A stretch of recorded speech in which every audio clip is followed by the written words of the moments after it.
নীলকণ্ঠ ক্যাটারের আবার ভালো কি খারাপ? অনেস্টলি, যেটা খারাপ সেটা খারাপ, যেটা ভালো সেটা ভালো। প্রথমে তুমি বলো। ফার্স্ট অফ অল ওনাদের স্টার্টার আইটেমটা খুব ভালো।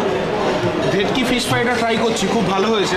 জিরা রাইস এবং মটন, ফিশ ফ্রাই অ্যান্ড কাবলি চানা। আমি ওই ব্রেড আইটেম কিছু খাই না, এগুলো আমার খুবই ভালো লাগছে। মাটনটা এখনো টেস্ট করিনি, আমি জানাবো আস্তে আস্তে টেস্ট করে। এখন যে টাইম 11টা বেজে গেছে সেটাও উল্লেখ করো।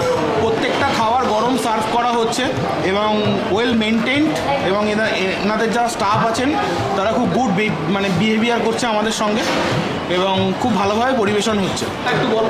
জেনারেলি যদি খারাপ লাগে খারাপ, ভালো লাগলে ভালো, অসুবিধা নেই। ফিশ ফ্রাইটা খাচ্ছি, খুবই সুন্দর খেতে। আই থিঙ্ক পরের আইটেমগুলো ভালো হবে, এখনও ট্রাই করিনি, করছি। আজকে নীলকণ্ঠ ক্যাটারের একটি প্রিমিয়াম কাজের নমুনা দেখাবো। 1050 টাকা রেট, নাকি 950 টাকা বলে দেবো? 950 টাকা। 950 টাকা রেট, 1050 টাকা দিলেও তোমাদের লাভ হবে। কত প্রকারের মকটেল ছিল? 20 প্রকারে। কটা থেকে শুরু হয়েছে? 5:30 দিয়ে। আমাদের এই ভিডিও থেকে পাওয়া। আমরা দুজন যে এত সততার সাথে ভিডিও বানাই, যে কোনো রকম মিথ্যে কথা কার সাজি করি না, এর জন্য কিন্তু সন্ধ্যা এত কাজ পায়। এটা সবসময় মাথায় রাখবে যে তুমি গ্রাহকদের যারা ভিডিও দেখছে, তাদের যারাই তোমরা ভিডিও বানাও বা যারাই ক্যাটারিং করো, সত্য কথা বলবে। আর কজন এসেছে জানো দেখতে? টেস্ট কতজন এসেছে? 8-9 জন। 8-9 জন এসেছে। আর সব 7 জনের বুকিং হয়ে গেছে। 7 জন বুকিং হয়েছে। আর সব আমাদের ভিডিও দেখে, সব তোমার ভিডিও দেখেছে। আর আমার বলা আমাদের আমার ভিডিও দেখে আর আমার ভিডিও দেখে এসেছে। চলো, স্টার্টারটাও মোটামুটি শেষ, মানে মোটামুটি শেষই বলো। স্টার্টারে কী কী ছিল সেটা তোমরা খেয়াল করো। চিকেন হারিয়ালি কাবাব, চিকেন রেশমি কাবাব, ককটেল ফিঙ্গার ছিল, ক্রিসপি চিলি বেবিকর্ন ছিল, আর এদিকে পনিরের একটা কিছু আইটেম, পনির শাসলিক ছিল। এরপর আমরা মেন কোর্সে চলে যাচ্ছি। বাইরে মকটেল এবং স্টার্টার কাউন্টারের পাশাপাশি কিন্তু ফুচকার কাউন্টারে ছিল। এরপর কিন্তু এখানে ডিরেক্টলি স্যালাড পার্লার। 1 2 3 4 5 6 7 8 9 10 রকমের স্যালাড দিয়ে কিন্তু স্যালাড পার্লার এখানটা আছে। এরপর চলে আসো মেন কোর্সে। মেন কোর্সে এইখানটা এখন যেটা দেখাচ্ছি সেটা হচ্ছে ভেজ। মশালা কুলচা আছে, পনির চানা আছে, ফিশ ব্যাটার ফ্রাই বা বাটার ফ্রাই, যেটা তোমরা বলতে স্বাচ্ছন্দ্য বোধ করো, ভেটকি মাছের পাতুরি, জিরা রাইস, চিংড়ি মাছের মালাইকারি, বাসন্তী পোলাও, সেটা হচ্ছে বাসমতি রাইসের, এবং মাটন কষা, পাঁপড়, চাটনি, রসগোল্লা, সন্দেশ, বাটারস্কচ সন্দেশ, গোলাপ জামুন। এবার আমরা চলে এসেছি ভেজ কাউন্টারে।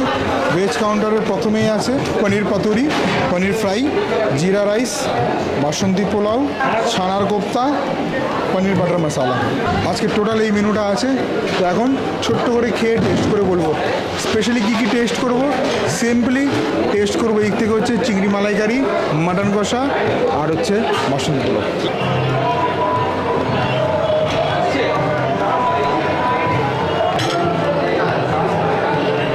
ভাই সাইজ দাও, পাতে ফেলবো, পাতে দাও। জিরা রাইস, গলদা চিংড়ি কিন্তু দাও, আরেকটা দেবে, মটন দাও। সেটা আমরা কুলফিটা টেস্ট করবো, কারণ সবসময় মিষ্টি তো সেম আমরা ট্রাই করি, একই দোকানেই তো মিষ্টি। একই দোকানের মিষ্টি। আসলে কুলফিটা ট্রাই করি। লোক কত ছিল গেস্ট? আজ 250-300। তো বিয়ের জন্য খাবারটা লেট হয়ে গেছে, তাই তো? এর জন্য অনেক গেস্ট, প্রায় 150 জন গেস্ট বাকি। এই যে মানুষ মানে ক্যাটারিংয়ে যারা এই মেয়েগুলো আছে, এরা কিন্তু মানে কি বলবো, এদেরকে সন্তুদা এখন আর ট্রেন পাবে না বলে গাড়ি ভাড়া করে পাঠাচ্ছে। তো এইটা কিন্তু একটা কস্টিং। অনেকে বলে না যে না তুমি 50 টাকা প্লেটে কম রাখো, এটা কিন্তু কেউ ভাবে না যে রাত্রি 12টার পর যে ডবল চার্জ লেগে যায়, নাহলে ট্যাক্সি ভাড়া করে পাঠাতে হয়, এটা কিন্তু কেউ ভাবে না। গাড়ি পাওয়া তো তাও এই রাস্তায়, আর এখানে গাড়ি পাওয়ার দারুণ হচ্ছে, ভালোই যায়, ফ্যান্টাস্টিক হয়েছে, ফ্যান্টাস্টিক।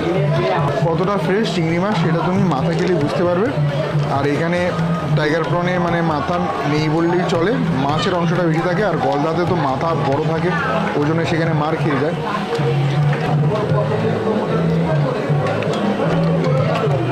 সুপার ফ্রেশ, খুব ভালো,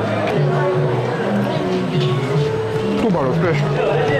স্টেট মাটনের দিকে চলে যাচ্ছি, এটা খারাপ দেবো একটা গোদা বাংলা ভাষায় বলে দিচ্ছি। মাটনের ভিতরে কালার যদি পিঙ্ক টাইপের হয় তাহলে মাটন খুবই ভালো। সাদা হলে মাটন ভালো, মানে এটা গোদা বাংলা। এর অনেক থিওরি হতে পারে, এটা শর্ট থিওরি। গ্রেভিটা দিয়ে প্রথমে রাইসটা খাই।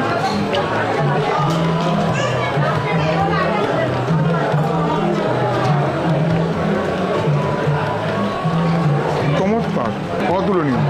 হালকা একটু ঝালঝালের দিকে আছে। দাঁড়ান, তোমার বুকিং নাম্বারটা বলো। 8240618553 আর এটা 950 টাকা প্লেটটা অল ওভার কলকাতার প্রাইস। কলকাতাতে। কলকাতার বাইরে হলে একটু বেশি হয়ে যাবে। কলকাতা বাইরে কিন্তু আমি করি না। কলকাতার বাইরে সন্ধ্যাতে কাজই করে না।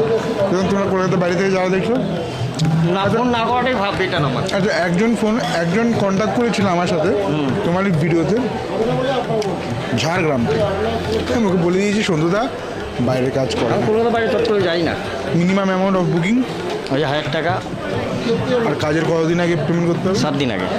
যদি কেউ টেস্টিং করতে চায় করতে পারে। 8 জন এসে যাচ্ছি টেস্টিং করতে। সাউথের পুরো লোককে আমি ডেকে নিয়েছি এখানে।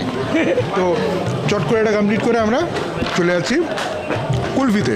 তুমি কেমন হয়েছে বলো? আমি কেন, তুমি বলবে তো। আর তুমি বলো। আমার তো ভালো লাগে। আমাকে বলতে হবে? আমি তো ভালো বলবো। খেতে দুর্দান্ত। খুবই ভালো। এসছি নীলকণ্ঠ ক্যাটারের ডাকে। হ্যাঁ, খাবার ভালো হবে এটা এক্সপেক্টেড, না হলে ওটা আনএক্সপেক্টেড। ভালো হবে এটা এক্সপেক্টেড, এক্স্যাক্টলি ভালো হবে এটা এক্সপেক্টেড। এটা খেয়েছি, খারাপ হয়েছে। না আজ পর্যন্ত হয়নি। পার্টিও কোনোদিন খারাপ বলেনি। এটা কিন্তু একটা বড় প্রশ্ন। অনেকে কিন্তু তোমার কমেন্টে করে দেখি যে সব খাবার কি ভালো?